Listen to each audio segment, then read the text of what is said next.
ngajar mata kuliah ini udah lebih dari 30 kali ya. Saya jadi dosen itu sejak tahun 83 resminya gitu ya. Mata kuliah ini saya udah lebih dari 30 kali ngajarnya. Dan tetap saya itu ya menyiapkan kuliah ini gitu ya. Jadi karena itu tadi, karena ingin kalian semua paham gitu ya. Oke, saya nggak berlama-lama, saya mulai sharing screen gitu ya.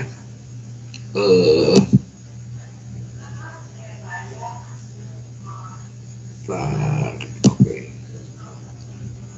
Nah, jadi mata kuliah kita namanya statika. Udah kelihatan belum ini saya? Slide saya udah kelihatan? Sudah, Pak.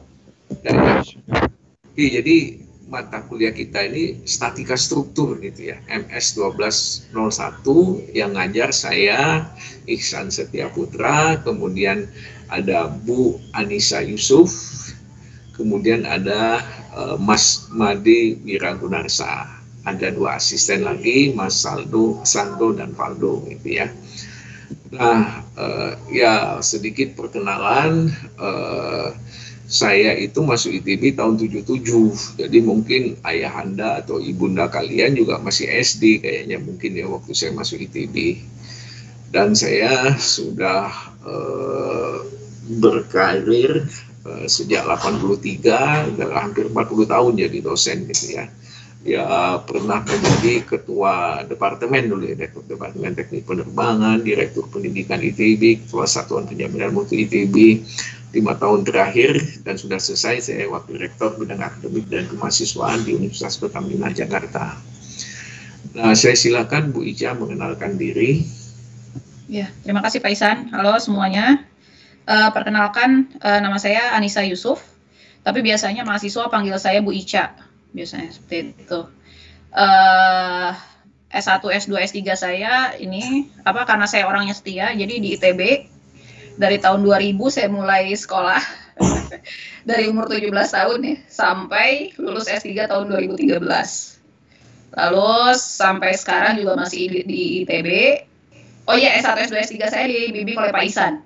Kan setia ya orangnya ya Pak ya. Ihsan Setiaputra ya Pak. Alhamdulillah. Muridnya juga setia.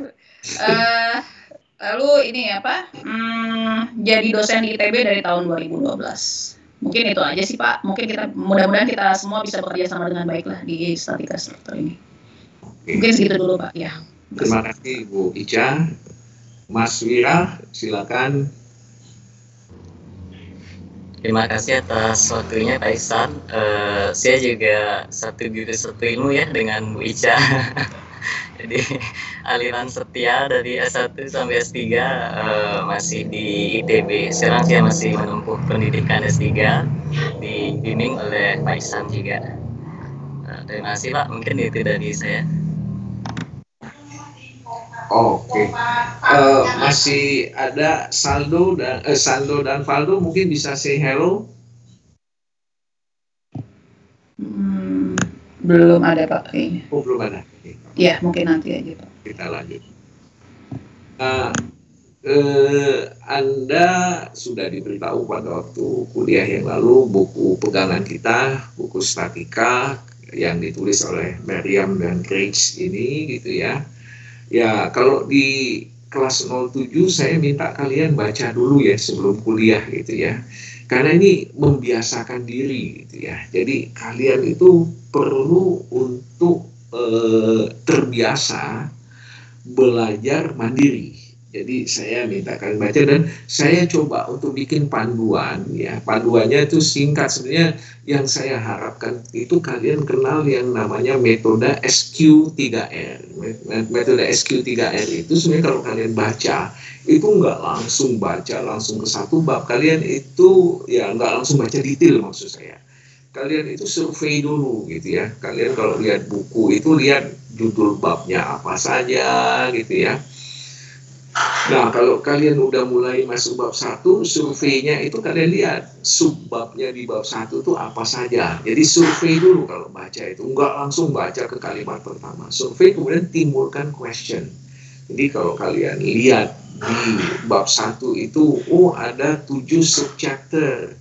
masing-masing judulnya apa saja. Nah, kalian timbulkan pertanyaan pada diri kalian. Jadi sebelum membaca itu kalian tanya apa sih maksudnya gitu ya. Kalian catat pertanyaan kalian. Nanti setelah tahap kedua, mulai dari survei, question, baru kalian read gitu ya. Kalian baca.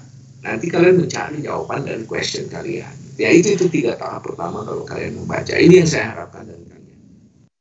Nah, sebetulnya kalau kita bicara tentang statika, itu apa sih yang dibahas dalam statika? Itu tentang keseimbangan gaya dan momen. Ya. Apa maksudnya keseimbangan gaya? Jadi kalau pada suatu struktur, itu ada sejumlah gaya, kalau kita sebut dia seimbang, itu maka gaya-gaya itu kalau dijumlahkan itu sama dengan 0. Sigma dari gaya dan momennya sama dengan 0. Jadi kita bicara dalam statika ini tentang keseimbangan gaya yang terjadi pada struktur. Jadi struktur jembatan Anda gitu ya, itu sigma gayanya itu sama dengan 0 ya. Ada gaya beratnya, ada mobil lewat gitu ya.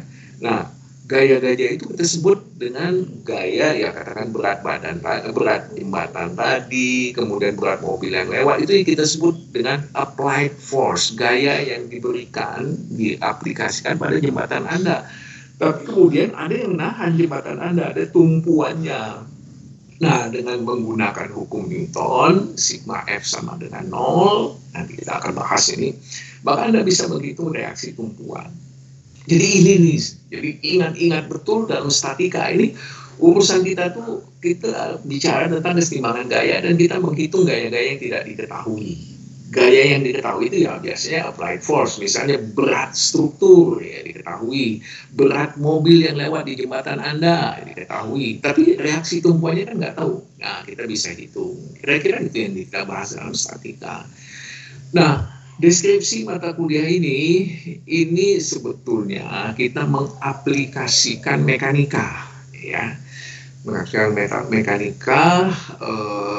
Chapter-chapternya ini saya nggak usah bahas gitu ya, tapi ya Anda akan udah kenali beberapa hal gitu ya. Force system, sistem gaya gitu ya. Ada friction, Anda udah kenal. Ya ini adalah topik-topik yang akan kita bahas ya, bicara tentang jenis-jenis struktur gitu ya. Ada namanya trusses, frames, machine gitu ya. Jadi ini struktur-struktur yang akan kita bahas. Kuliah kita akan 14 minggu.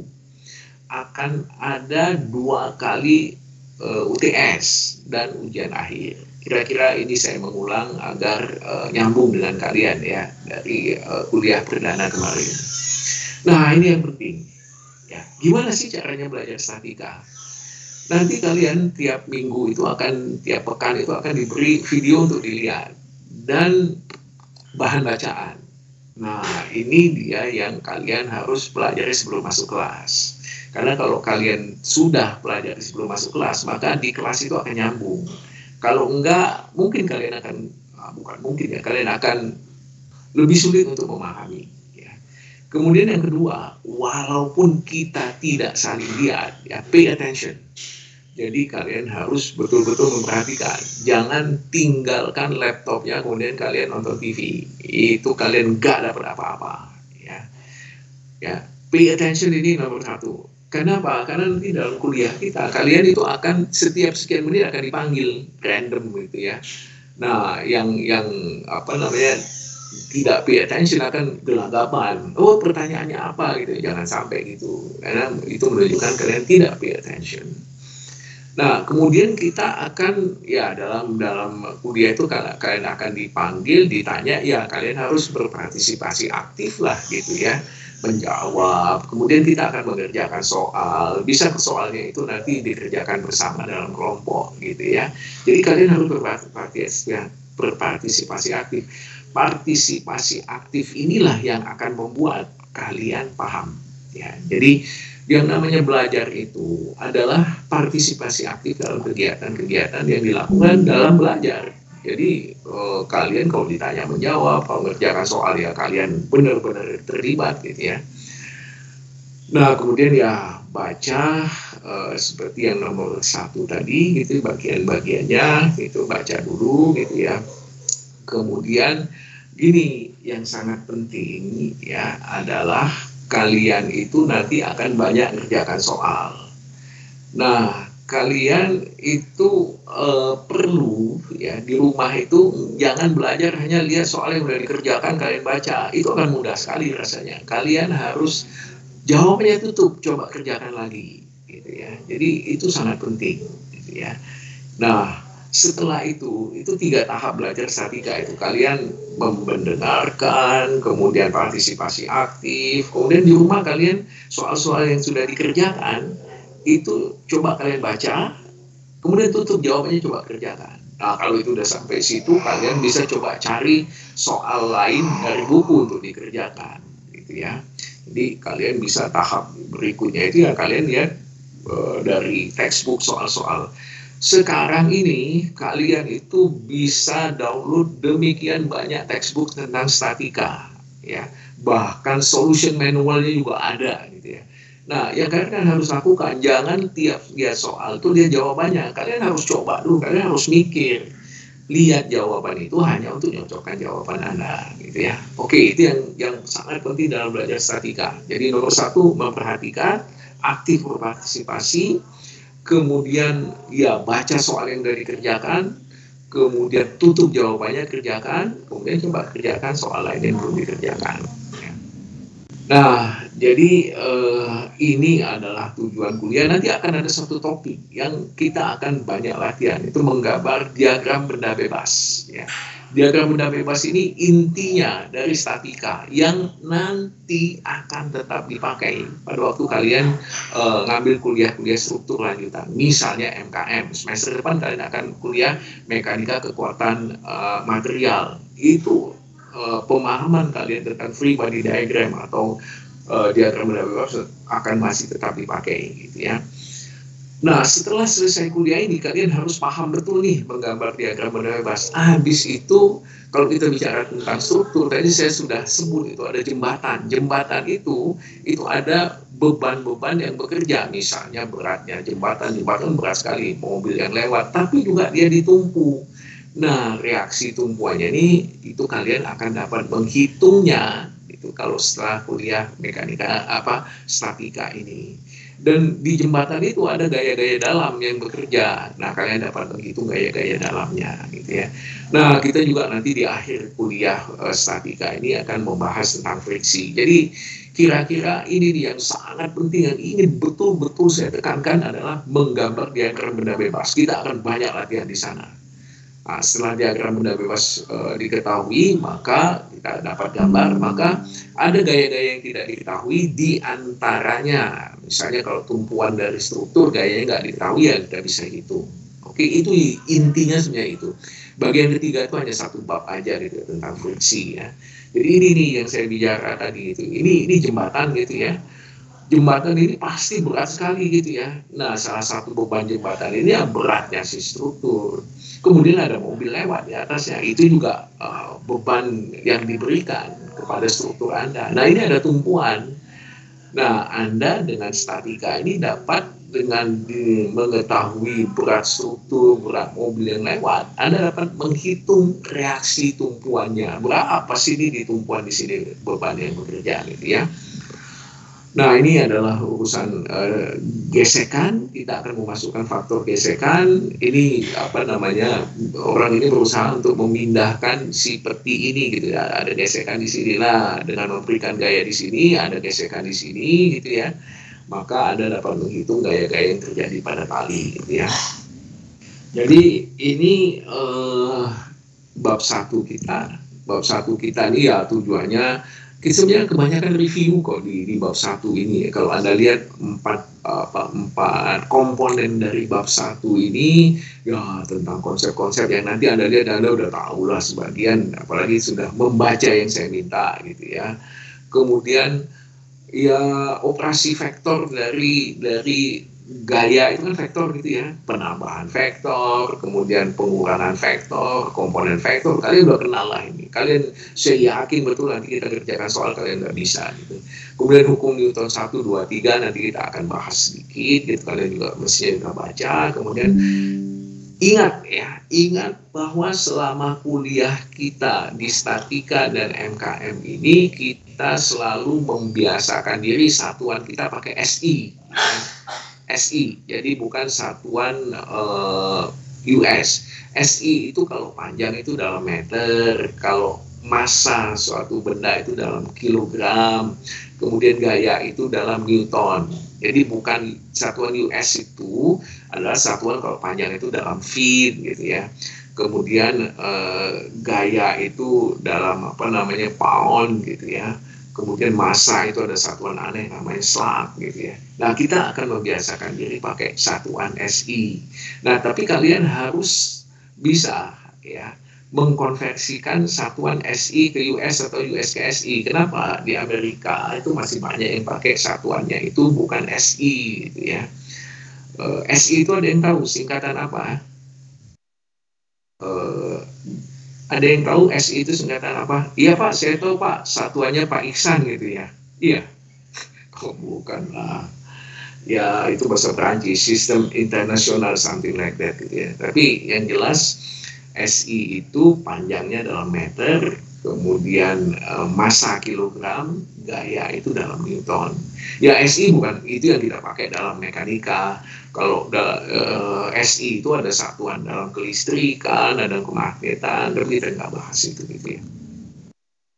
Jadi ini saya akan revisi akan bahas cepat gitu ya. Mekanika itu apa sih? Konsep-konsep dasar itu apa yang ada di dalam mekanika, skalar dan vektor. Saya mau tanya Bu Ica, mungkin bisa panggil gitu ya. Ada yang masih ingat apa itu bedanya skalar dan vektor?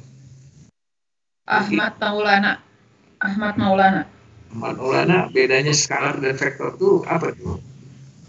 Oh, vektor dia punya arah dan besar, Bu. Sedangkan skalar dia cuma punya besar, tidak punya arah. Ya. Vektor itu selain punya arah dan besar, dia juga punya titik tangkap. Itu penting ya. Jadi dia punya titik tangkap. Nah, masih ingat nggak mungkin yang lain kalau Anda punya satu vektor itu dalam bidang gitu ya. Anda bisa menghitung komponen dalam sumbu X, sumbu Y-nya nggak? Masih ingat nggak? Adika, Anda bisa menghitung komponen vektor nggak? Kalau ada satu vektor dalam bidang, suatu arah tertentu, katakan membentuk sudut theta dengan sumbu datar, Anda bisa menghitung komponen terhadap sumbu X dan Y nggak dari vektor ini? Andika ya tadi Bu Ica? Andika Pak. Andika, Anda bisa menghitung komponen vektor ini? Bisa Pak, pakai yang radiasi theta. Ya, mestinya bisa ya, pakai sinus kosinus gitu kan ya. Jadi kalau Anda punya vektor dalam bidang, kemudian ada sumbu X dan sumbu Y yang saling tegak lurus, maka komponennya dalam sumbu X berapa, sumbu Y berapa. Ini kan hal-hal yang di SMA juga udah belajar gitu ya. Kemudian hukum Newton, ada berapa hukum Newton? Adri, hukum Newton ada berapa Adri? Ada 3. Ada 3. Kalau yang pertama masih ingat nggak Adri? Hukum Newton pertama. Pertama inersia. Inersia itu kalau sedikit lebih dijelaskan lagi itu gimana tuh Adri? Kecenderungan benda untuk mempertahankan keadaannya. Oke. Keadaan geraknya. Ya, jadi sebetulnya gini. Kalau gaya-gaya yang bekerja pada satu benda itu totalnya sama dengan 0, sigma F-nya sama dengan 0, maka si benda itu akan diam atau bergerak dengan kecepatan konstan. Itu kata lainnya gitu ya. Jadi itu dalam statika kita mendefinisikan hukum Newton pertama itu, kalau sigma F yang bekerja pada suatu benda itu sama dengan 0, maka si benda itu akan diam atau bergerak dengan kecepatan konstan.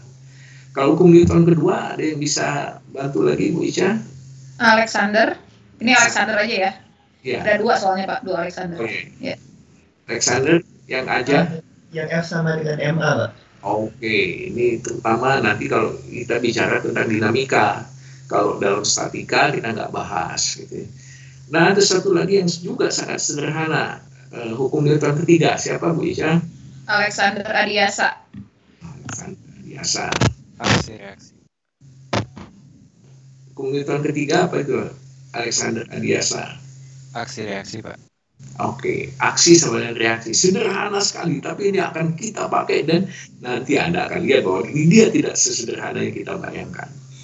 Oke, itu udah kenal gitu ya. Nah, ada basic konsep yang nanti saya, karena kita udah bicara tentang ini ya, nanti saya akan bahas yang Pak. Massa itu ukuran dari apa sih? Coba bicara. Andrean, massa itu ukuran dari apa sih, Andrean? Halo Pak, Iya, masa itu apa tadi? Sorry. ukuran apa?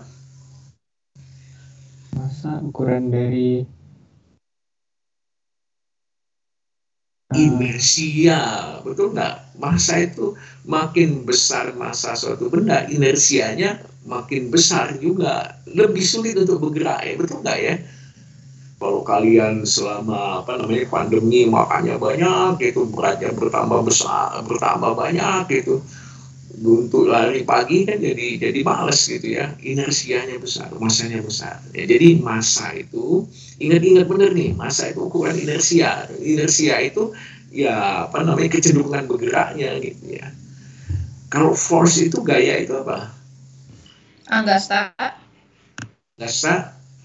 force itu apa? Gaya. Masih ada? Angkasanya udah ada nggak? Angkasa, ada Pak. Angkasa. Force. Ya, gaya itu apa? Gaya itu massa benda dikali dengan gravitasi bumi, Pak. Itu gaya berat itu. Oh ya. Ya. Nah, sebenarnya gaya itu adalah aksi suatu benda terhadap benda lain. Ya, kalau gaya berat itu, misalnya gaya berat suatu benda di atas bumi itu aksinya bumi terhadap si benda tersebut. Ya, jadi kalau Anda memberikan dorongan ke suatu kotak, nah itu kan gaya. Anda memberikan gaya, itu action, aksi yang Anda berikan kepada si kotak tadi. Oke, sekarang saya mau bahas cepat ya. Ini adalah bagian dari yang akan kita bahas di bab 1 gitu ya. Ini itu ada 25 menit. Nah, saya akan cepat aja. Ini kita akan bahas cepat bab 1 ini. Jadi kalau kita bicara mekanika itu adalah cabang dari fisika gitu ya. Cabang dari fisika yang bicara tentang gaya-gaya yang bekerja. Dan energi, ya kalau kita bicara tentang energi, kalau suatu benda bergerak kan ada energi kinetiknya gitu ya. Jadi mekanika itu adalah cabang dari fisika. Anda udah belajar kan di SMA, di semester lalu gitu ya. Cabang dari fisika, bicara tentang gaya-gaya, bicara tentang energi. Nah, dalam mekanika itu ada dua bagian besar. Ada statik, ya. Ini bicara tentang kesetimbangan gaya. Dari tadi saya sudah bicara tentang bahwa statik itu kita bicara tentang gaya-gaya yang setimbang yang bekerja pada struktur. Kemudian ada satu lagi bagian mekanika yang namanya dinamika. Nanti Anda juga akan belajar dinamika struktur, gitu ya. Ini tentang benda yang bergerak. Kalau statika bendanya diam, ya. Pada umumnya diam atau keseimbangan gaya-gayanya itu setimbang, ya. Nah, tadi saya sudah bicara juga tentang konsep dasar massa, itu ukuran inersia. Gaya, itu action dari suatu benda terhadap benda lain. Nah, ada satu konsep lagi yang penting dalam statika. Kita bicara tentang rigid body. Rigid body itu artinya apa ya? Benda itu kalau Anda beri beban, dia tidak, kita asumsikan tidak mengalami perpindahan atau defleksi. Jadi kalau karet Anda tarik, itu dia akan tambah panjang ya. Nah, dalam statika kita asumsikan itu pertambahan panjang itu tidak terjadi ya. Nah, ini contohnya. Jadi kalau Anda lihat monyet ini, dia mau mengambil buah, saya nggak tahu mungkin sukun gitu ya. Nah, si cabang ini pasti berdefleksi. Nah, dalam analisa kita statika, kita asumsikan tidak terjadi defleksi ini ya. Nah, ini kalau Anda punya papan loncat gitu ya.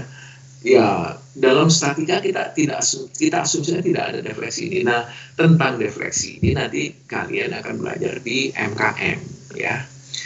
Nah, kalau gaya tadi ya seperti saya katakan, aksi suatu benda terhadap benda lain, Anda dorong peti ini ya dia akan bergerak. ini si fast ini karena ditarik gaya beratnya dengan bumi ya dia akan mengalami gaya berat gitu ya. Kalau Anda punya ini globe ini Anda kasih momen ya dia akan berputar. Kalau Anda punya alat olahraga Anda tarik dia akan mengalami ya, gayanya akan menyebabkan dia bertambah bertambah panjang gitu ya. Jadi gaya itu adalah aksi. Ini aksi tangan Anda terhadap si alat olahraga ini ya. Oke, skalar dan vektor saya kira saya udah nggak usah bahas lagi gitu, punya arah, punya besar, punya titik tangkapnya gitu ya. Anda bisa menjumlahkan dua vektor gitu ya dengan paralelogram terus gitu ya. Anda bisa mengurangkan, jadi kalau ada vektor V2 ke sana, Anda kurangkan V1 minus V2, ya V2 Anda ganti arah negatifnya gitu, negatif dari yang katakan ke sana gitu ya. Nah, ini adalah komponen tegak lurus, jadi ada vektor V, komponen tegak lurusnya ya Vx dan Vy. Tapi komponen itu tidak harus tegak lurus, jadi ada vektor V, ada arah 1 dan arah 2, maka V1 dan V2 ini juga adalah komponen dari V ini dalam arah 1 dan 2. Jadi kalau Anda lihat ya, dua komponen ini kalau Anda jumlahkan menjadi si vektor. Sumbu X dan Y ya komponen ortogonal itu tidak harus vertikal dan horizontal. Jadi dia bisa ya sebut aja X aksen dan Y aksen. Nah, kemudian kita juga kalau bicara tentang vektor 3 dimensi, maka ya ini vektor 3 dimensi ada sumbu X, sumbu Y, sumbu Z, maka komponennya dalam arah X kita sebut dengan Vx. Ya, Vx itu adalah V cosinus theta X, kemudian Vy itu adalah V cosinus theta Y, dan Vz itu adalah V cosinus theta Z. Ya. Ini Newton's Law tadi sudah kita bahas gitu ya, tapi nanti kita akan detail bahas lebih lanjut gitu ya. Jadi kalau Anda menarik seekor gajah, maka Anda akan kalau lihat di tali ini, maka Anda akan lihat pada tali ini ada gaya ke sana dan pada bagian ini ada gaya ke sana. Nah ini kan aksi reaksi gitu ya. Ini hukum Newton ketiga tadi, aksi reaksi gitu ya.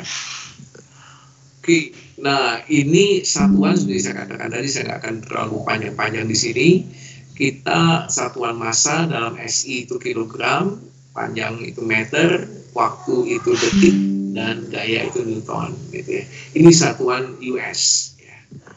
Nah ininya apa? Anda bisa lihat tabel konversinya. Jadi kalau massa 1 kilogram itu berapa kalau ini bicara tentang gaya ya. Gaya ini gaya berat ya. Kalau gaya berat dari suatu massa yang besar, massanya 1 kilogram, maka gayanya adalah M kali G, 9,81 Newton. Ini adalah satuan SI-nya. Massa 1 kilogram, maka gaya beratnya 9,81 Newton. Nah, kemudian yang mudah dulu, kalau Anda lihat panjang, itu panjang dalam SI itu meter, kalau dalam US itu feet, itu 0,305 meter. Nah, kalau kita bicara tentang massa, ya, dalam satuan dalam satuan US, maka massa itu kita sebut dengan slug. Ya. Satu slug itu konversinya 14,59 kilogram. Nah ini yang Anda perlu ketahui karena kadang-kadang di beberapa industri masih pakai satuan US. Anda harus bisa mengkonversikan ini. Ya, yang mana ini yang skalar gitu ya? Ada yang bisa membantu? Raffi, silakan Raffi.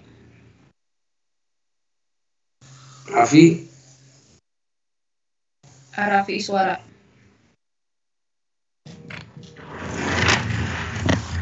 Nggak ada Raffi. Oke, Arkan. Ada Bu. Oh, Raffi ada, silakan Raffi. Raffi dulu. Tadi sempat hilang sinyalnya, Bu. Oh iya, sok silakan. Tanyanya apa ya, Bu? Itu lihat di layar.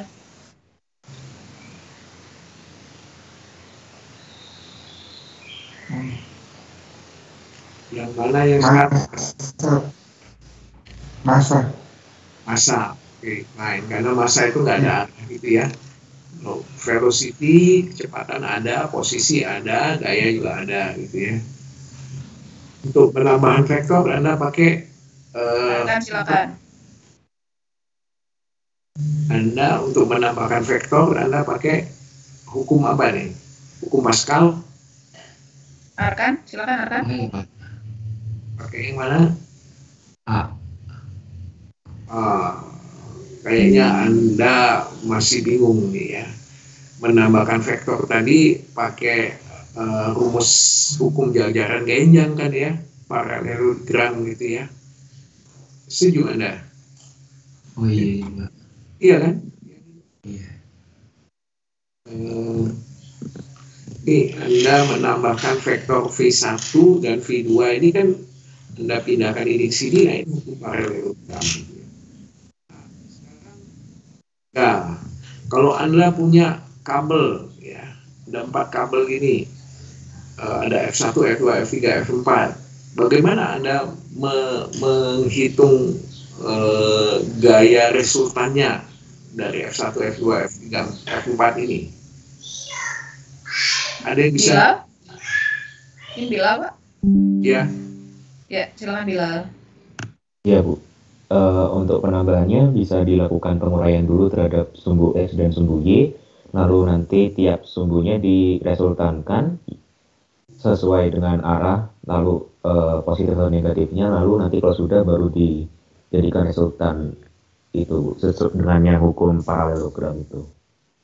Oke, jadi Anda cari komponen X dan Y dari F1, F2, F3, F4, kemudian Anda tambahkan yang komponen X semua dan Y semua gitu ya. Oke. Nah, ini Anda yang harus Anda ingat-ingat kalau menyelesaikan masalah statika ya. Jadi ini hukum sinus ini Anda harus ingat gitu ya. Kemudian hukum kosinus Anda jangan sampai lupa gitu ya. Jadi ya itu hal yang penting. Kemudian ini kalau ada dua benda, maka dua benda ini akan saling tarik-menarik ya. Ini M1, ini M2, maka akan ada gaya tarik-menarik yang besarnya sama dengan konstanta gravitasi dikali M1 bagi M2 bagi N kuadrat. Ini Anda udah boleh di TPP gitu ya. Nah, Mas Wira, Bu Ica mungkin bisa bahas ini sebentar gitu ya. Iya, oke. Terima kasih Pak. Ya, ini PR yang diberikan 2 hari yang lalu ya, waktu hari Rabu, dan saya lihat sudah pada mengumpulkan dan harusnya sudah bisa. Untuk nomor 1 gimana caranya? Kemarin mengerjakannya Danis, gimana Danis? Nomor 1 untuk mencari berat dari benda. Ya Bu. Ya, nomor 1. Ya. Gimana Danis? Saya putus-putus Mas Wira? Enggak kok. Oh, enggak ya, mungkin di Danisnya. Oke, ya, coba Davi. Davi ada Davi? Ya, Davi gimana mengerjakan nomor 1 kemarin? Itu 1,9 Newton saya saja. Oke, ya tinggal dikalikan berarti ya. Nanti weight atau berat itu sama dengan massa dikali gravitasi ya. Gravitasinya 9,81 atau di statika biasanya kita mempermudah menggunakan 10 meter per second kuadrat gitu ya Pak Isan. Ya, ya. Lalu untuk yang megagram ini ya mungkin harus kalian konversi dulu gitu ya ke kilogram, baru nanti dikali gravitasi lagi supaya menjadi newton. Oke, untuk yang kedua nomor 2 gimana nih, Davin? Ya Bu, nomor 2 kalau dicari ke 3 angka penting berarti di rounding ke tergantung hitungnya Bu. Misalnya A berarti 58,3, kalau di bawah 50 berarti dibulatkan ke bawah gitu. Ya, oke. Lalu kalau misalnya yang C misalnya yang 2553 itu gimana? Karena dia di atasnya 50 berarti dibulatkan ke bawah, Bu. Iya. Oke. Ya, jadi yang 2553 Newton ini bisa kita jadikan 2,55 kilonewton gitu ya. Atau 2,55 kali 10 pangkat 3 Newton gitu. Mungkin ada yang mau ditambahkan nggak Pak untuk yang significant figure sama round off Pak? Iya, jadi seringkali kan pertanyaannya kalian kalau mengerjakan soal berapa angka di belakang koma. Belakang koma, iya. Itu biasanya kita pakai 2 angka di belakang koma, tapi kita bicara juga tentang significant figures-nya itu kita mau berapa gitu ya. Tapi misalnya kita pakai 2 angka di belakang koma gitu ya. Banyak. Tapi Anda membulatkannya juga penting. Pokoknya jangan sampai Anda bulatkan angka 6 terakhir, kemudian Anda hilangkan bahwa angka 6 kalau di terakhir dia dibulatkan ke atas. Itu aja. Ya, makasih banyak Pak. Terus yang nomor 3 mudah ya. Ini kan hanya mengkonversi, latihan mengkonversi gitu. Dari 1 Pascal dicoba dikonversi. Oh ini agak berantakan ya. Ke 1 Newton ke LB per feet gitu ya, dari LB per inch kuadrat ke Pascal. Ini mungkin mudah, mungkin nggak usah kita bahas. Lalu yang nomor 4 ini gimana caranya Dionysius?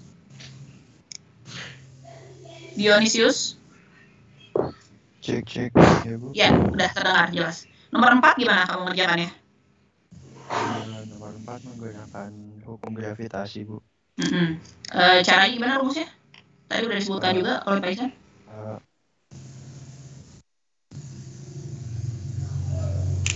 F sama dengan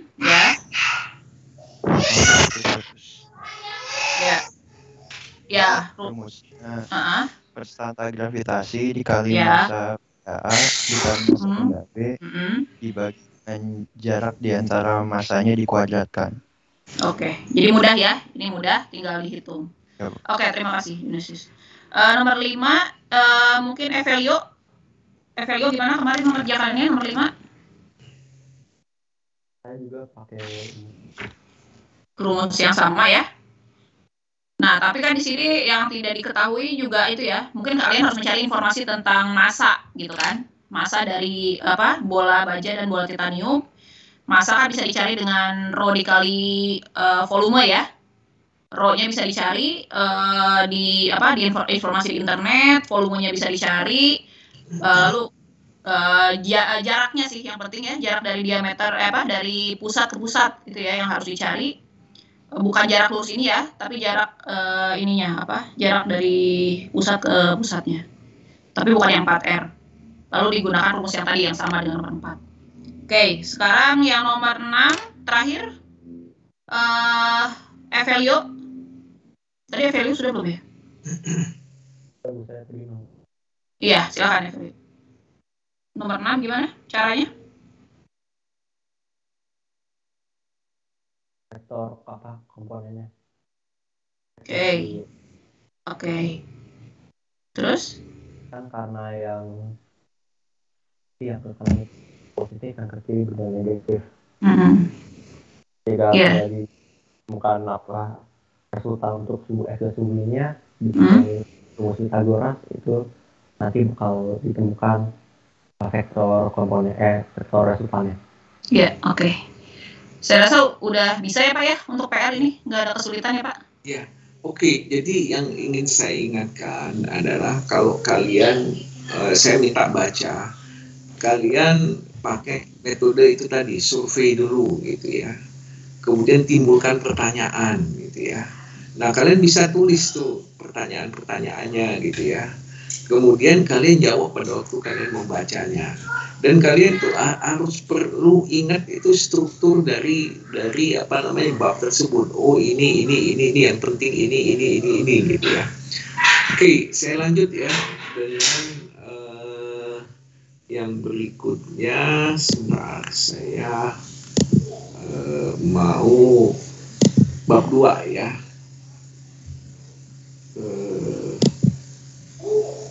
Bab 2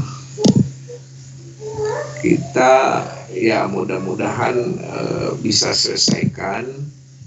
Kalian habis ini nggak ada kuliah ya? Everybody, kalian habis ini nggak ada kuliah lagi?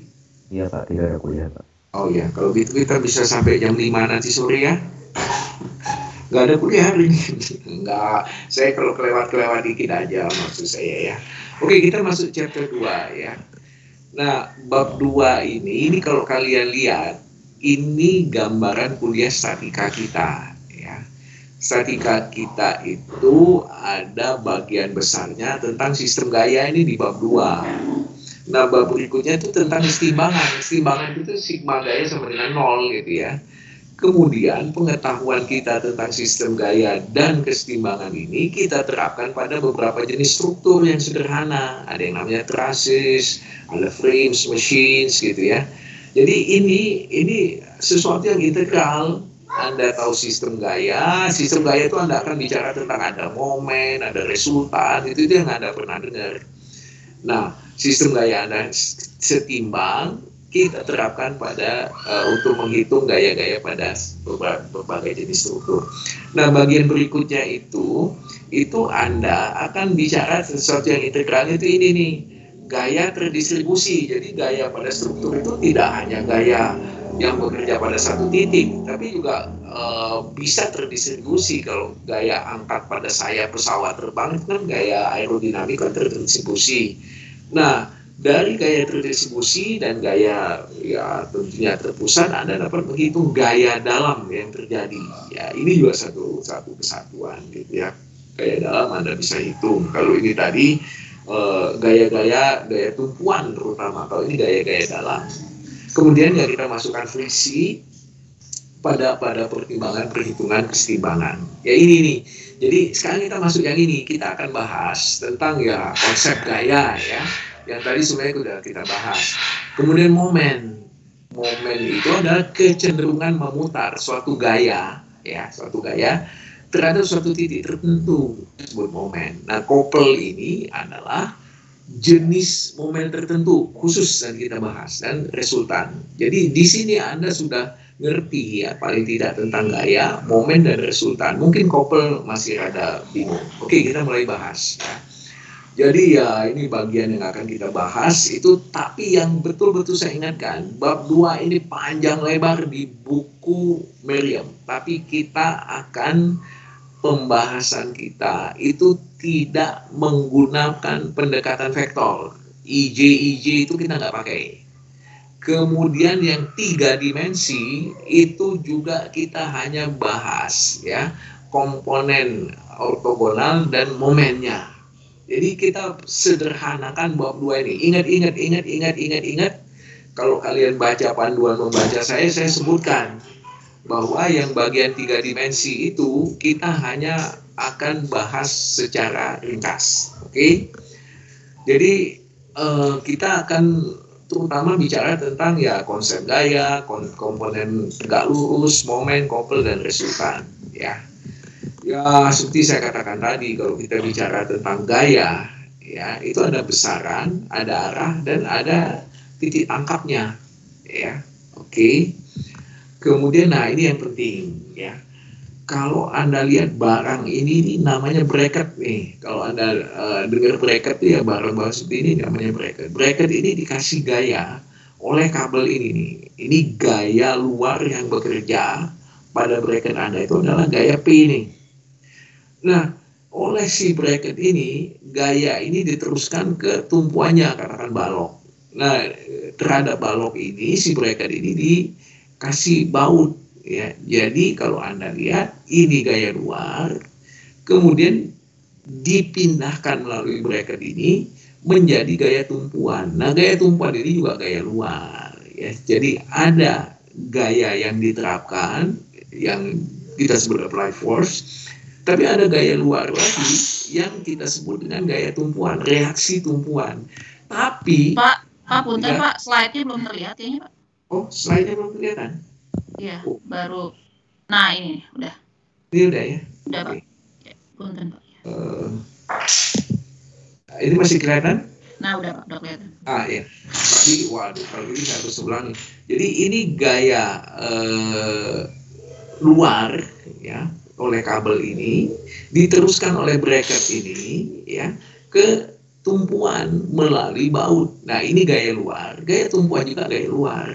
Tapi waktu pindah dari gaya luar ke gaya tumpuan, ini kan lewat bracket ini. Nah di sini tuh ada gaya dalam ya. Jadi ada gaya yang diterapkan applied force, itu juga gaya luar, itu gaya luar, dan ada gaya reaksi yang juga gaya luar. Tapi di dalam si bracket ini pindahnya gaya dari applied force menjadi reaction force, ini ada gaya dalam. Nah nanti kita akan bahas gaya dalam ini di bab 4 gitu ya. Oke, nah bab-bab awal kita hanya akan bicara kalau ada gaya luar segini, berapa sih gaya reaksi yang terjadi di sini, gitu ya, itu kira-kira.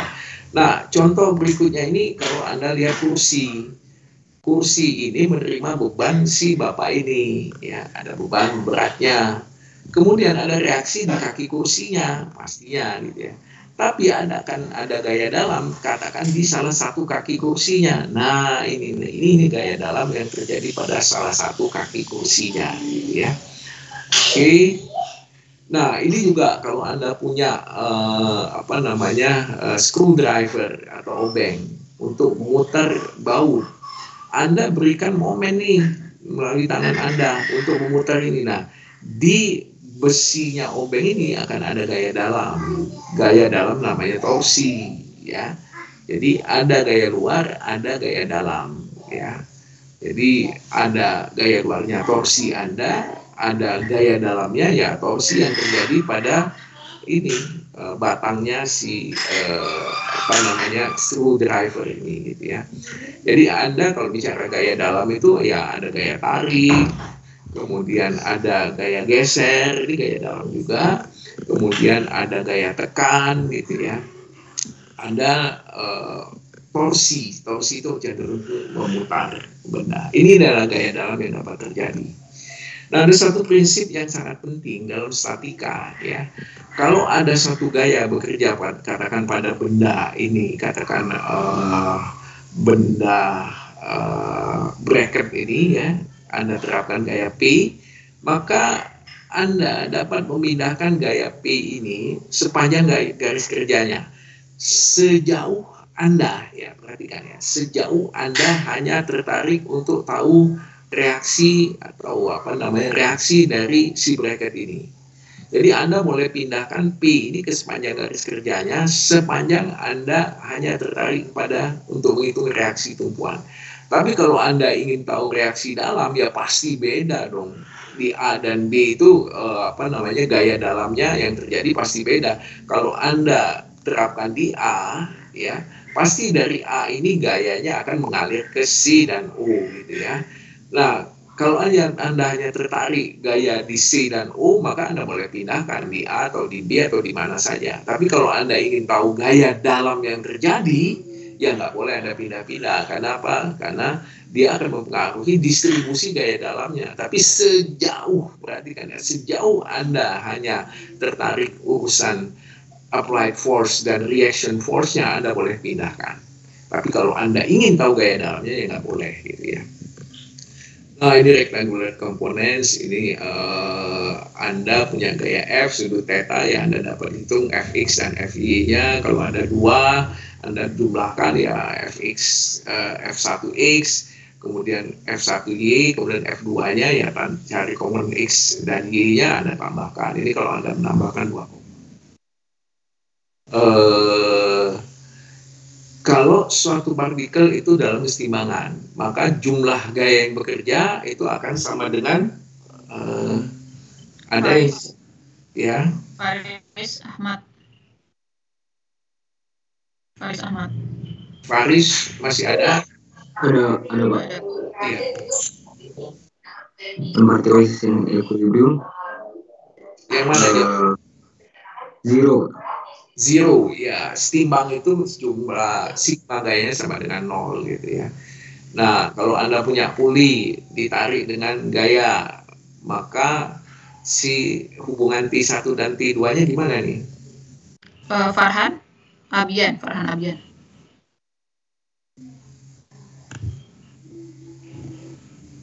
Tes gaya tesalnya lebih besar Pak dari T2. Anda agak lupa ya.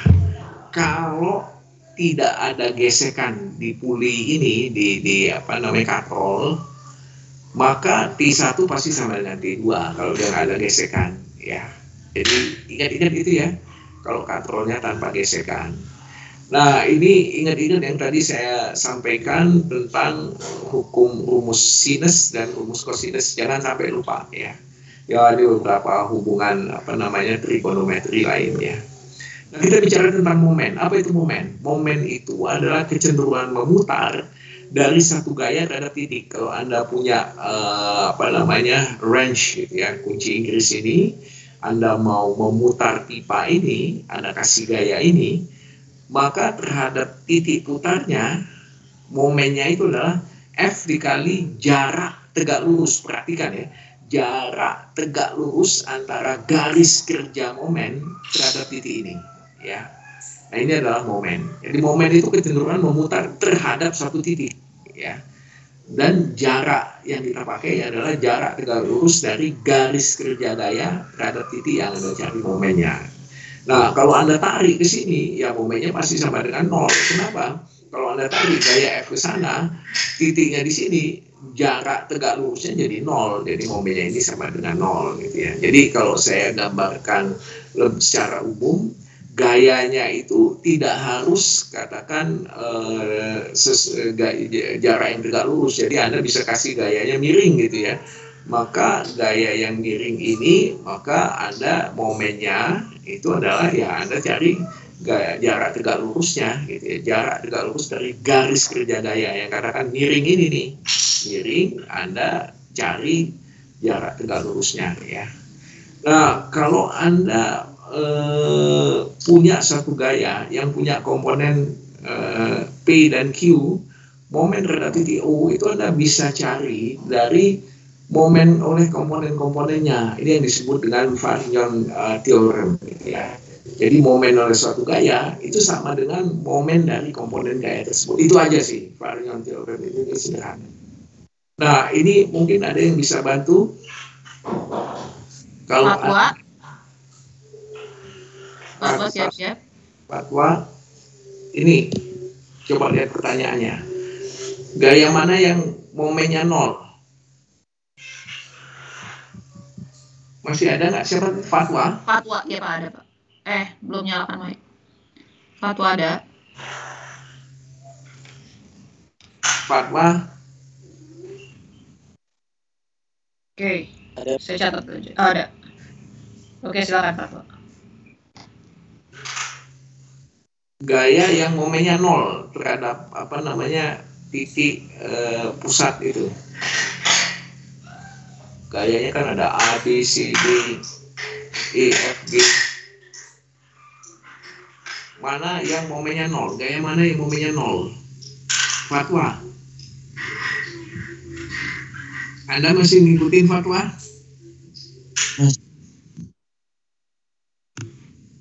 Mana gaya yang menimbulkan momen sama dengan 0? Coba yang lain, Wica. Ya, Hagia Sophia. Hagia Sophia. Iya, Bu. Ya, silakan. Bukannya. Yang mana? Yang A bukannya. A, katanya Pak. A. Oke, A itu momennya sama dengan 0.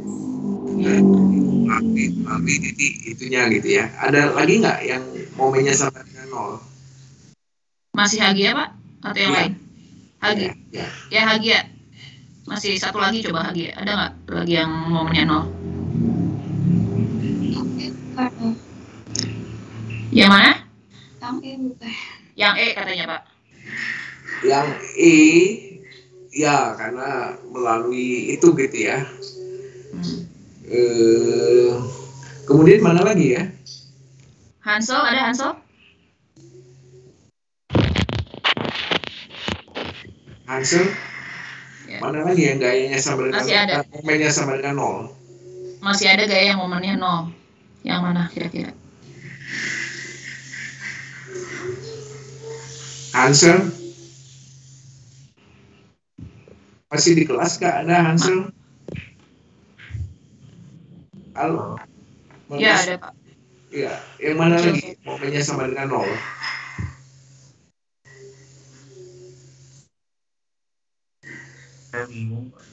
Yang mana? Masih bingung katanya Pak. Masih bingung. Kenapa Anda bingung? D pastinya kan. Kenapa? Karena D itu lengan momennya terhadap titik itu kan sama dengan 0 gitu ya. E juga lengan momennya sama dengan 0 karena dia melalui titik tengah itu. A juga 0 gitu. Nah, yang berikutnya momen yang searah jarum jam yang paling besar itu yang mana? Gaya yang menimbulkan momen searah jarum jam paling besar. Ganti Bu Ica. Ya, Haris Rustandi. Yang C, Bu. Ya. Yang mana? C katanya Pak. C katanya. Ya, betul. Yang counter anti clockwise yang paling besar yang mana itu? Hikari.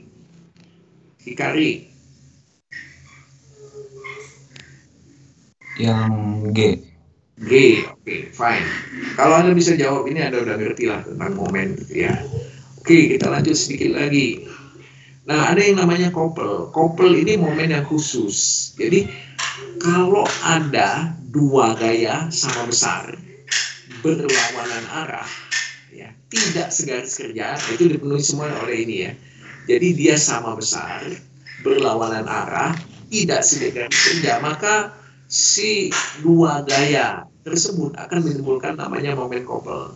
Ya, momen couple yang besarnya adalah F dikali jarak antara kedua momen itu, jarak antara kedua gaya tersebut. Ya.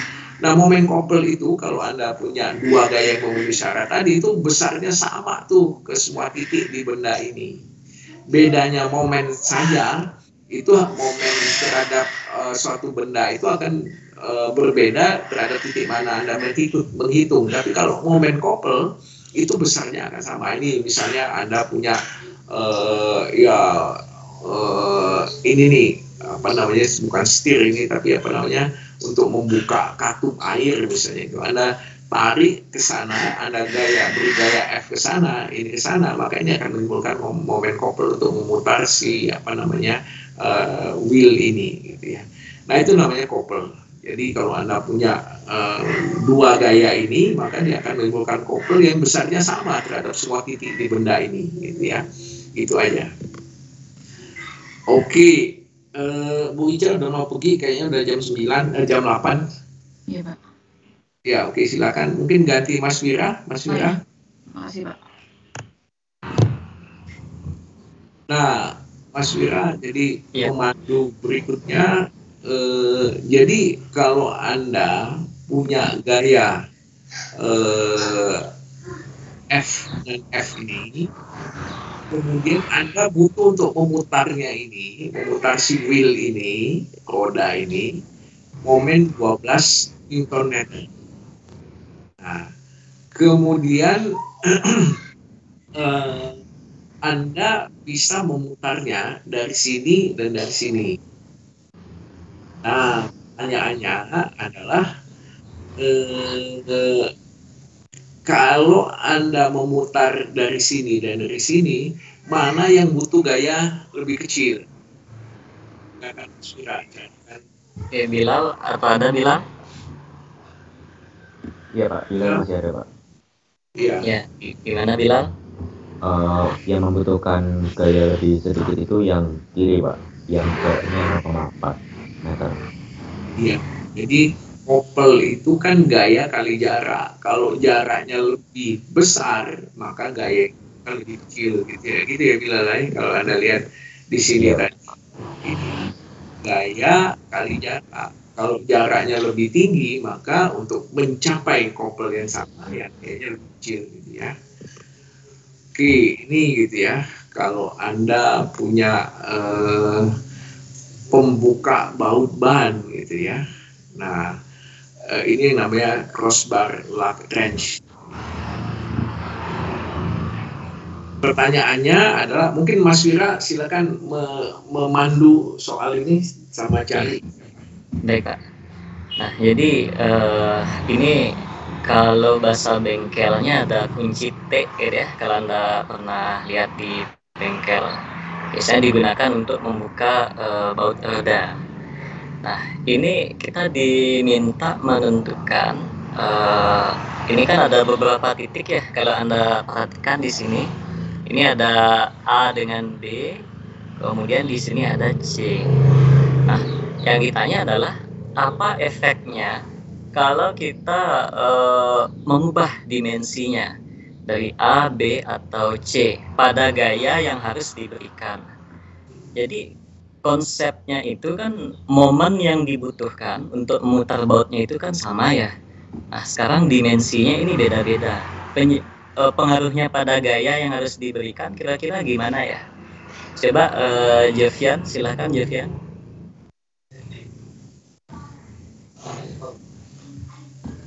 Halo Pak. Ya, Jevian silahkan. Jika dimensi C diubah kayaknya tidak berpengaruh, tetap aja kayak force-nya. Kalau C diubah tidak ada pengaruhnya ya? Iya. Oke, kalau A dengan B bagaimana? Kalau A dengan B, kalau AB-nya diperpanjang bagaimana? Kalau AB diperpendek bagaimana? Gaya F-nya itu. Oh, kalau A dan B diperpanjang, F-nya akan lebih kecil.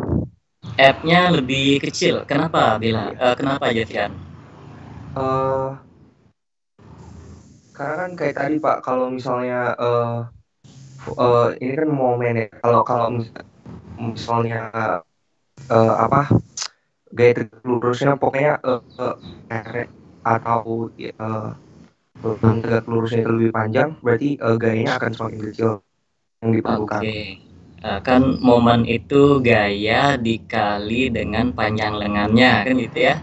Nah, momennya yang dibutuhkan sama, karena panjang lengannya lebih panjang, maka gaya F-nya menjadi lebih kecil, seperti itu ya. Nah, begitu juga kalau diperpendek. Oke, saudara ada pertanyaan nggak dari mahasiswa dari soal ini? Nggak ada ya, mudah-mudahan. Oke. Nah, ini lagi kalau Anda memutar keran gitu ya, Anda kan membutuhkan yang namanya kopel ya. Kopel itu ya besarnya gaya ya dikali dengan jaraknya gitu ya. Ini ada video ini sebetulnya.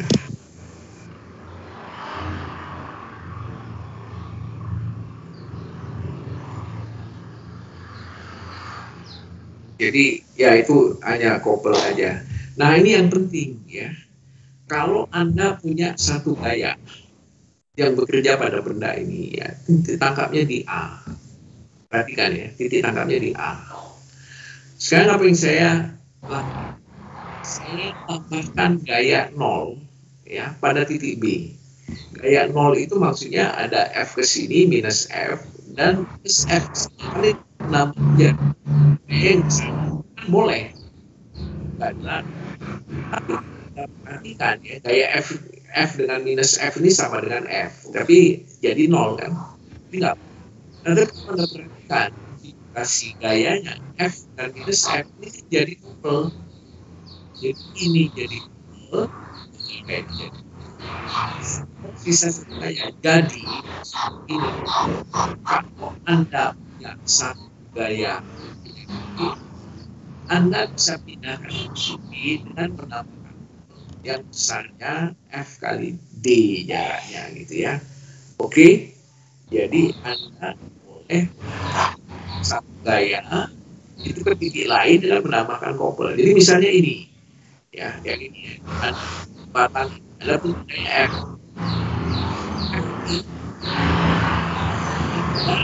Bisa ya, bahkan gaya 0 di sini, tapi ini dengan ini jadi kopel, sehingga ada sistem yang ekivalennya gaya F ini sama momen kopel.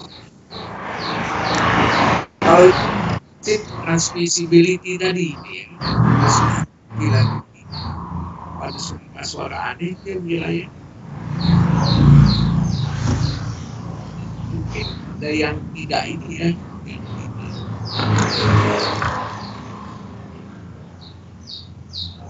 Jadi kalau Anda punya satu gaya F ini, kemudian ayat Anda tambahkan gaya 0 di titik B, 0 itu kan ini F dengan minus F.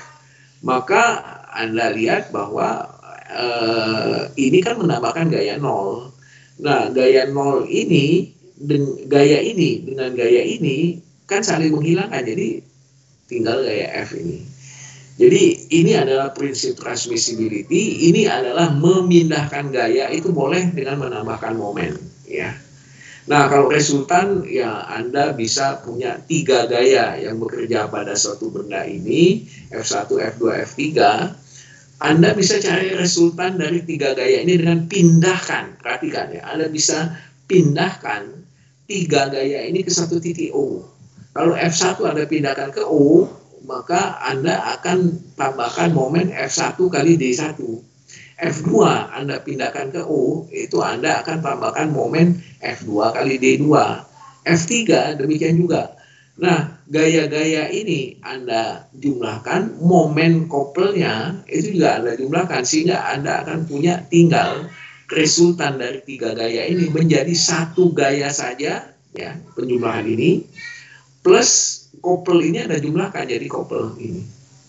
Nah, 1 gaya dan 1 couple itu bisa Anda gantikan dengan 1 gaya aja. Kalau tadi 1 gaya Anda bisa jadikan gaya plus couple. Nah, gaya plus couple itu Anda bisa jadikan 1 gaya saja. Nah, ini konsep yang Anda perlu merenung dulu gitu ya. Jadi ini 2 langkah yang pentingnya itu adalah gaya itu Anda pindahkan 1 titik, semua gaya Anda pindahkan 1 titik, dengan masing-masingnya Anda tambahkan couple. Kemudian setelah dia pindah ke 1 titik, Anda jumlahkan gayanya, couple-nya juga Anda jumlahkan, sehingga sistem yang ekivalennya, ya, ini kan sistem ekivalen namanya, itu tinggal 1 gaya dan 1 couple. Nah, ini langkah kedua ini, ya, 1 gaya plus 1 couple itu Anda bisa pindahkan gayanya ke 1 titik yang akan menyebabkan dia itu akan ekivalen. Jadi kalau Anda pindahkan ke sini, terhadap O, itu dia ada R kali D kan. Ya, terhadap O dia ada R kali D ini kalau ada ini. Jadi sama ekivalen dengan ini. Ya. Ini langkah keduanya. Jadi ini kebalikan dengan yang tadi kita kenal di sini tadi. 1 gaya Anda bisa pindahkan 1 titik dengan menambahkan couple. Nah, 1 gaya dan 1 couple itu Anda bisa jadikan 1 gaya dengan jarak tertentu ini tadi ya, dengan jarak D-nya itu memenuhi syarat M bagi F ya. Oke. Nah, ini kalau kita bicara tentang komponen seperti yang saya sampaikan tadi, kemudian kita bicara tentang momen 3 dimensi yang nanti kuliah yang akan datang. Mas Wira, ini gimana kita baiknya membahas soal dulu beberapa menit lagi agar nggak terlalu lama. Mungkin saya usulnya diambil Ari sama Wira membahas 2 atau 3 soal ini gitu ya. Wira? Iya, baik Pak. Kita akan lanjutkan dengan latihan soal ya. Akan ada sampai jam berapa Pak jadinya Pak? Paling sampai 8:30 aja deh beberapa. Oh iya, baik Pak. Saya mulai dengan share screen dulu.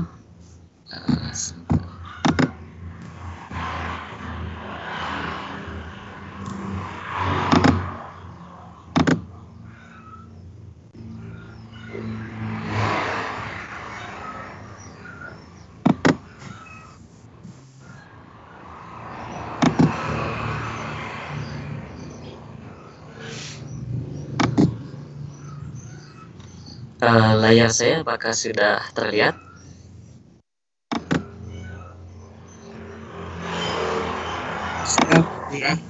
Sudah ya? Oke.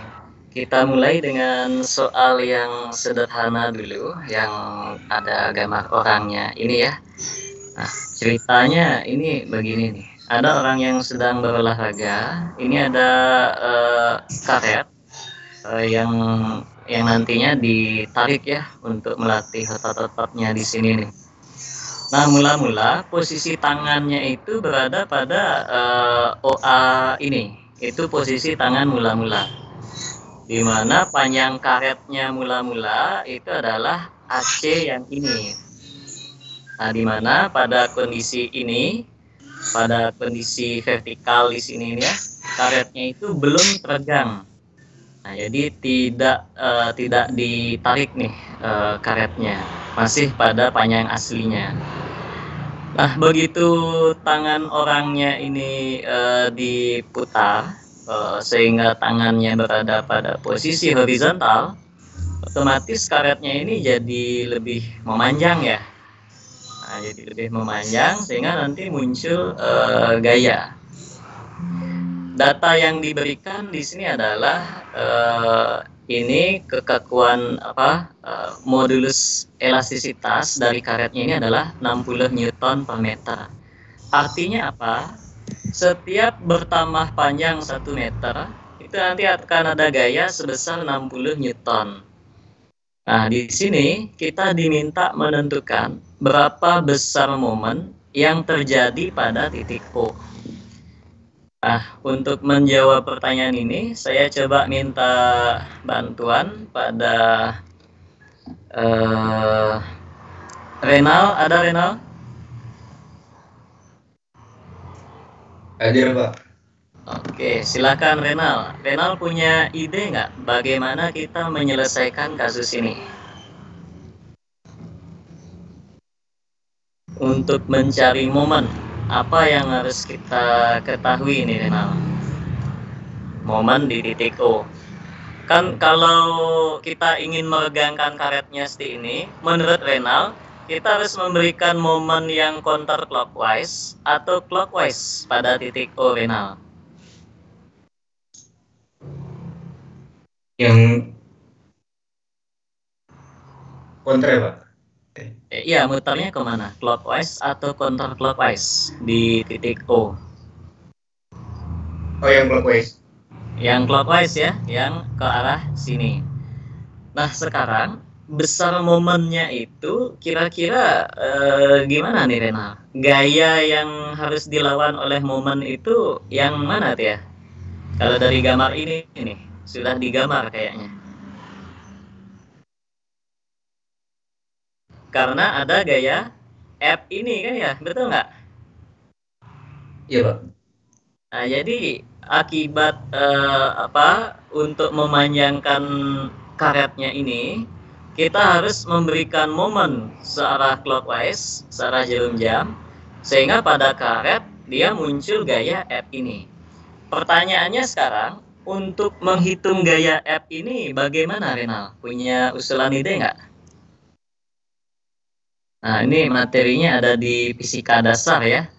Itu gimana tuh kalau kita punya pegas, cara nyari gayanya bagaimana?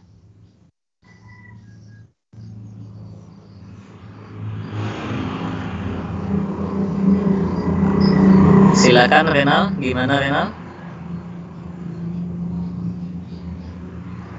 Atau persamaan untuk gaya pegas deh, bagaimana Renal? Gaya sama dengan apa? Ini Renal masih ada di sini? Iya, Pak, masih. K sama dengan Renal? K dikali dengan apa? K dikali apa tadi? Kali X. X itu apa? Apakah posisi atau apa? Oh, ini pertambahan panjang pegasnya. Oke, X itu adalah pertambahan panjangnya ya. Nah, jadi yang perlu kita cari tahu berapa pertambahan panjangnya. Sekarang saya minta bantuan lagi nih.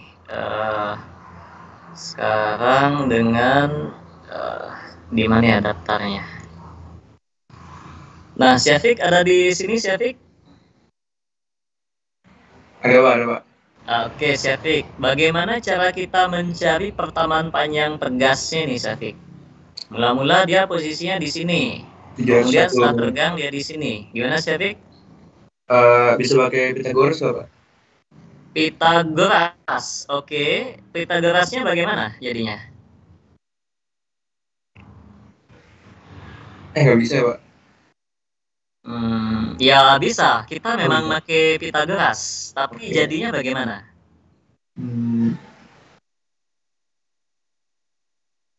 Kira-kira bagaimana, Syarif? Pertamaan panjang X sama dengan apa ya? Sama dengan panjang akhir dikurang panjang awal, betul nggak? Iya, Pak, benar, Pak. Panjang akhirnya yang mana tuh, Syarif? Panjang akhirnya yang itu, Pak, CB itu ya, Pak? Yang BC kan ya? Iya. BC. Kemudian panjang awalnya? Panjang awalnya AC ya, AC. Ya nggak? Nah, ini yang AC udah tahu, yaitu 740 mm. Sedangkan yang BC ini menggunakan Pitagoras, seperti dijelaskan oleh Syarif tadi. Nah, ini panjang BC-nya kita akan dapatkan ini, kemudian ditambah dengan ini kuadrat, ditambah dengan ini kuadrat, ya nggak? Kemudian kita akarkan.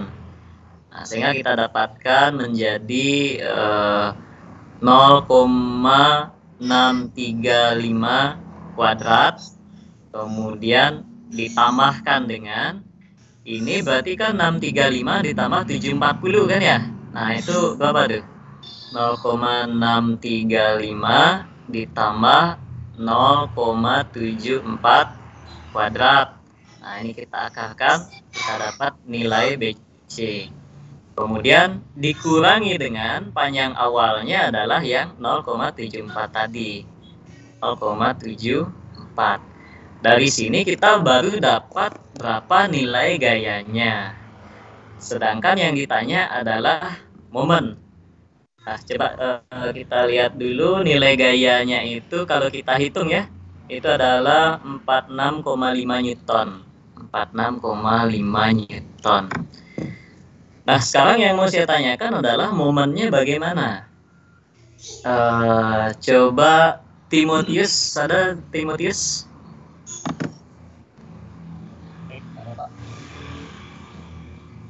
Timotius hadir? Suaranya kurang jelas. Coba Ugroseno dulu, silakan Ugroseno. Iya, Pak.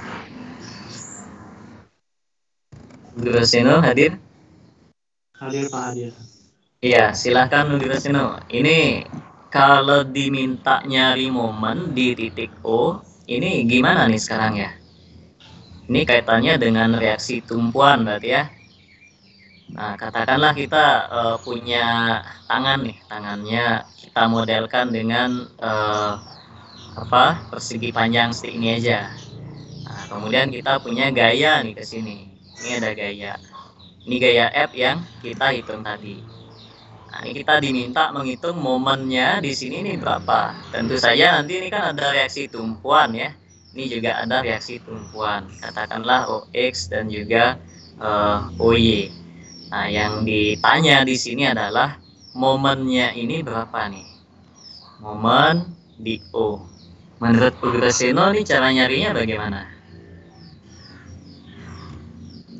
Nah, saya ingat persamaan momen itu apa, Ugroseno? Gaya dikali dengan apa?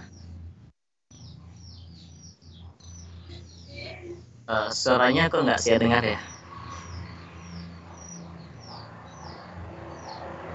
Ugroseno, suaranya saya nggak dengar, masih di mute. Oke, ganti dulu. Ya, silakan Ugroseno. Momen itu apa, Ugroseno? Gaya dikali apa?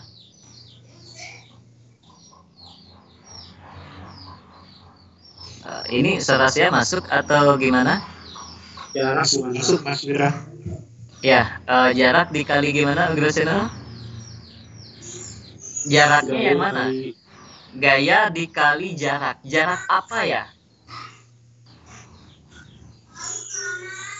Gaya dikali panjang lengan kan ya? Nah, panjang lengannya itu jarak yang mana kalau di gambar ini? BC. Definisi panjang lengan itu gimana, Guru Seno? OB bukan, Pak? OB. Nah, hati-hati. Ini yang sering saat mengoleksi ujian, kuis, itu banyak yang sering saya temui salah definisi lengan gaya, gitu ya. Nah, mungkin saya review sedikit. Jadi definisi lengan gaya itu adalah jarak terpendek dari sumbu putar ke garis kerja gaya, gitu ya. Ingat, jarak terpendek. Nah, bukan jarak yang mudah Anda lihat. Nah, jarak yang mudah kita lihat di sini kan OB dan juga OC gitu ya. Nah, bukan itu lengannya. Tapi jarak terpendek. Saya ulangi, jarak terpendek. Itu yang mana? Kalau kita gambar, itu adalah yang ini nih. Kalau jarak terpendek pasti membuat sudut tegak lurus tuh dengan garis kerja gaya, bukan titik tangkap gaya. Nah, itu saya ulangi lagi. Jarak terpendek dari sumbu putar ke garis kerja gaya ya, bukan titik tangkap gaya. Kalau titik tangkap gaya di sini nanti lengannya jadi OB. Nah, tapi nanti lengannya adalah yang ini nih. Yang disebut dengan garis kerja gaya ini bisa kita perpanjang terus nih sampai sejauh-jauhnya. Nah, itu disebut garis kerja gaya. Nah, masalahnya untuk ngitung ini kan repot ya. Saya juga nggak mau tuh kalau diminta menghitung itu.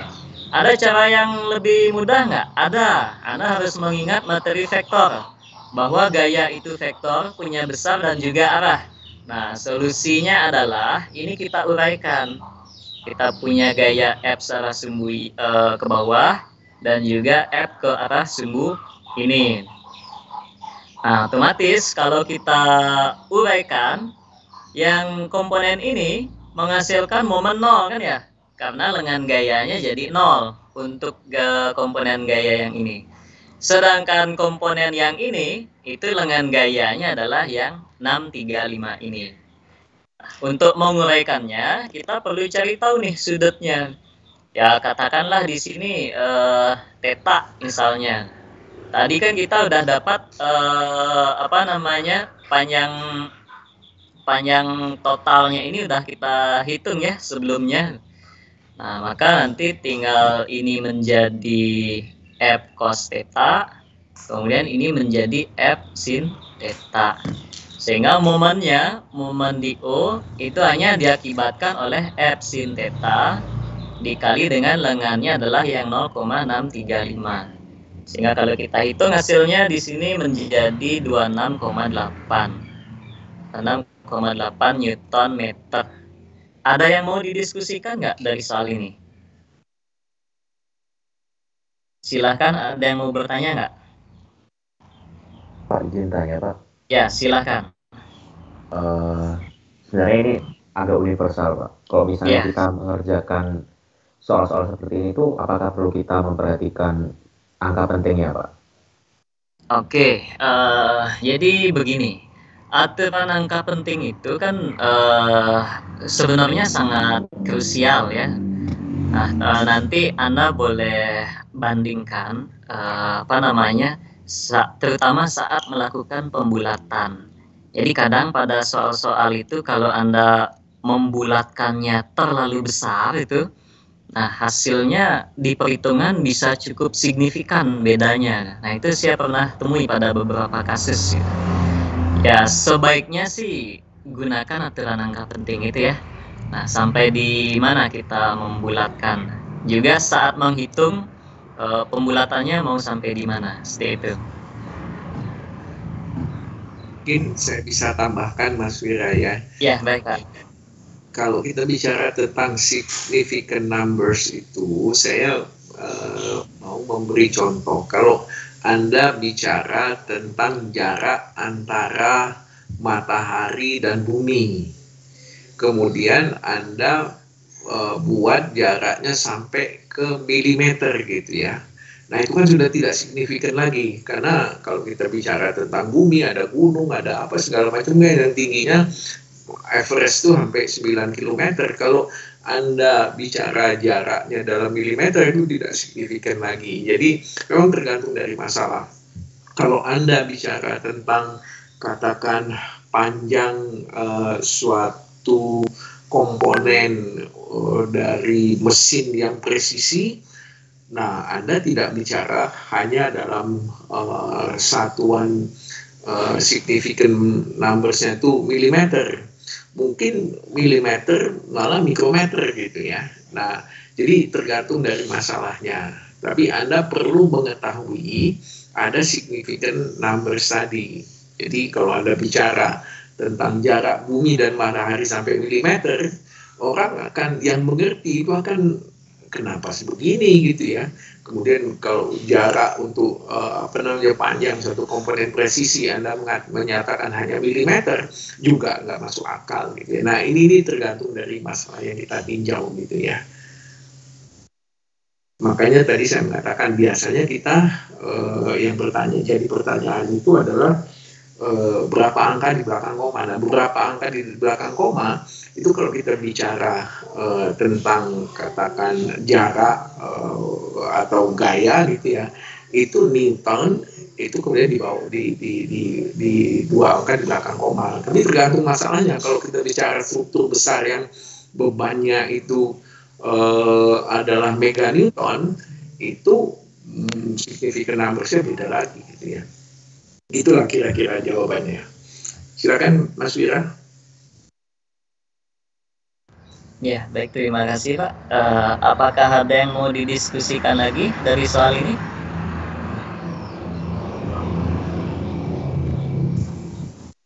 Nah, saya ulangi lagi ya, kesimpulan pentingnya dari soal ini adalah momen itu gaya dikali panjang lengan. Yang perlu Anda ingat, panjang lengannya adalah jarak terpendek dari sumbu putar ke garis kerja gaya. Ini soalnya sangat sering kita temui kesalahan pada kuis-kuis dan juga ujian pada kuliah sebelumnya. Seperti itu. Oke. Ada pertanyaan lagi? Silakan. Nah, kalau nggak ada, mungkin ini saya terangkan aja metodenya yang soal berikutnya gitu ya. Nanti Anda coba lakukan perhitungan. Ini ada sebuah kren. Biasanya kalau yang ukuran besar ini sering Anda temui di pelabuhan ya, yang mengangkat peti kemas itu. Nah, jadi ini ada boomnya, ini digunakan untuk mengangkat tong nih di sini. Nah, kemudian di sini ada pivotnya, putarnya di titik O, dan ini ada batang hidrolik BC. Nah, kemudian diketahui sudut elevasi dari boomnya adalah 40 derajat. Ini tetanya 40 derajat. Kemudian pada silinder hidroliknya ini dikatakan ada gaya 4,5 kN. Nah, itu diaplikasikan ke titik C. Titik C itu ada di sini. Sekarang kita diminta menentukan berapa besar momen yang terjadi pada pivot O ini. Nah, jadi untuk soal ini ada banyak cara yang dapat digunakan gitu ya, tidak hanya satu, tergantung cara pandang Anda nanti di mana.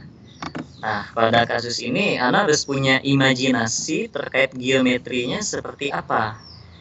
Nah, katakanlah kalau kita misalnya meninjaunya seperti ini nih. Nah, ini kan boomnya. Kemudian ini ada bebannya, beban W. Nah, kemudian batang hidroliknya kita tinjau utuh, seperti itu ya. Ini kita tinjau utuh batang hidroliknya. Kemudian ini pivot O.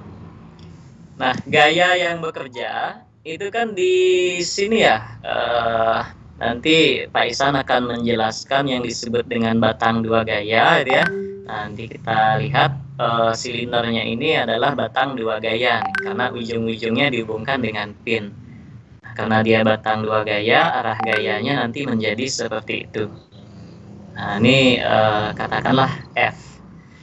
Nah, untuk menghitung momen yang terjadi di O, ini sama juga seperti tadi, bisa kita uraikan gayanya menjadi komponen ini dan juga komponen ini. Nah, tentu saja yang ini nanti menghasilkan momen 0, yang ini nanti ada. Nah, lengannya yang mana? Lengannya adalah yang ini. Masalahnya adalah Anda harus mencari tahu sudut alfa ini berapa dari hubungan trigonometri nanti. Ada lagi nggak cara pengerjaan yang lainnya? Ada. Nah, ini kita gambarkan lagi. Kita gambarkan boomnya seperti ini. Kemudian ini kita punya gaya W tadi ya. Kemudian ini ada yang keluar sedikit nih. Nah, di sini. Nanti kan titik tangkap gayanya di sini nih. Titik tangkap gayanya di sini.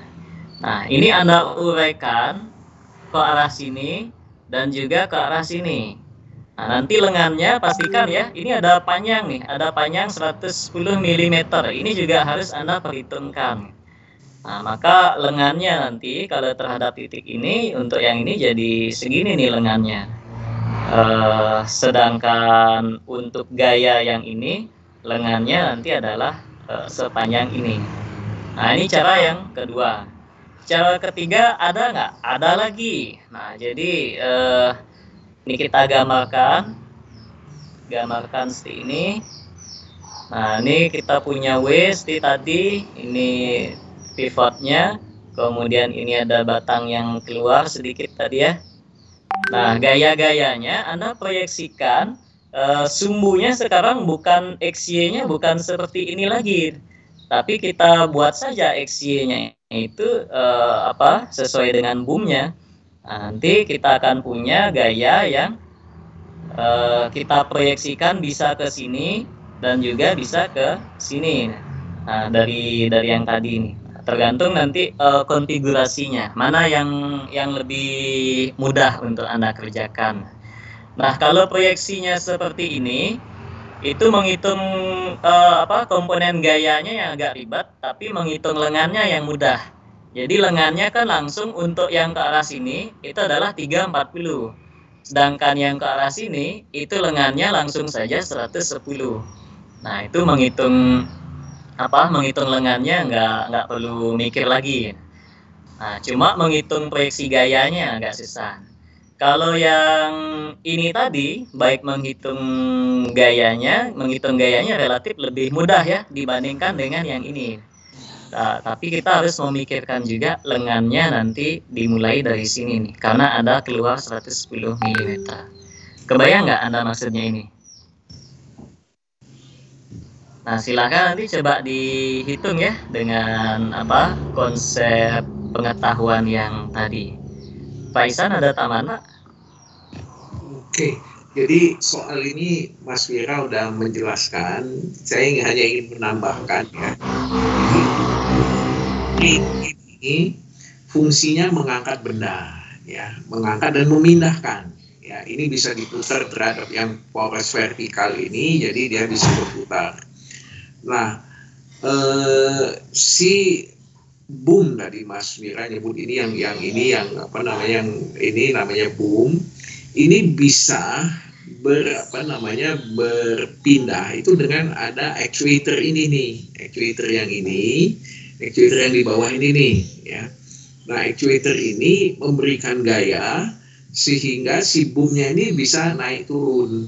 Ya, jadi ini cara kerja sistemnya itu seperti itu. Jadi ada ini actuator memberikan gaya sehingga boomnya bisa naik turun. Nah, demikian juga gentongnya bisa naik turun. Ya. Nah, kalau actuatornya memberikan gaya, nah gaya pada actuator ini menimbulkan momen terhadap O. Nah, itu yang Anda diminta ngitungnya. Jadi kalau diketahui gaya actuatornya berapa momen terhadap O. Jadi sebetulnya ini alat untuk angkat benda. Kalau tadi Mas Wira mengatakan di pelabuhan ini untuk mengangkat barang-barang berat gitu ya. Nah, jadi yang penggeraknya itu adalah sebenarnya actuator ini menyebabkan si boomnya pindah. Oke, saya kira itu aja. Waktu kita udah cukup banyak kelebihan, tapi ini kami lakukan agar kalian lebih paham. Jadi nanti di hari Jumat ini kita akan ada overshoot beberapa, saya tidak berharap dengan panjang, tapi kami akan overshoot tergantung kebutuhan gitu ya. Kalau kalian butuh membahas lebih banyak soal, kita akan bahas lebih banyak. Itu berdasarkan asesmen kami. Dan ini kami akan mengadakan juga nanti pada waktu dekat ujian gitu ya. Mungkin juga tidak terlalu dekat ujian, tutorial yang di luar dari Krebon dan Jumat, tergantung kebutuhan lagi. Kalau kalian butuh, itu kami akan berikan. Jadi kami betul-betul berpegang pada visi tadi. Kalian semua mengerti dan bisa lulus dengan dari mata kuliah ini dengan betul paham gitu ya. Kami bersedia untuk memberikan beberapa tambahan gitu ya. Dan sama satu lagi, kehadiran kuliah itu sangat penting. Jadi saya akan meminta untuk dicekkan kehadiran setiap 2 minggu sekali. Kalau ada yang selama 2 minggu itu tidak hadir, ya mungkin bukan 2 minggu, 3 minggu itu ada yang tidak hadir 2 kali, itu saya akan kirim pesan gitu ya. Macam-macam cara kirim pesan agar kalian ingat bahwa hadir kuliah itu sangat penting. Ya, pengalaman saya menunjukkan dan literatur juga mengatakan bahwa kehadiran di kuliah itu sangat penting. Saya kira itu aja, Mas Wira. Terima kasih semuanya. Terima kasih atas kehadiran dan partisipasinya dalam kuliah ini. Sampai kita ketemu lagi hari Rabu yang akan datang, kalian akan diberi tugas untuk dikerjakan di rumah sebelum kuliah, ya, agar kalian bisa ikut kuliah dengan punya bekal di dalam benak kalian. Saya kira itu aja, Mas Wira. Terima kasih sekali lagi semuanya. Selamat pagi. Assalamualaikum warahmatullahi wabarakatuh. Ayo.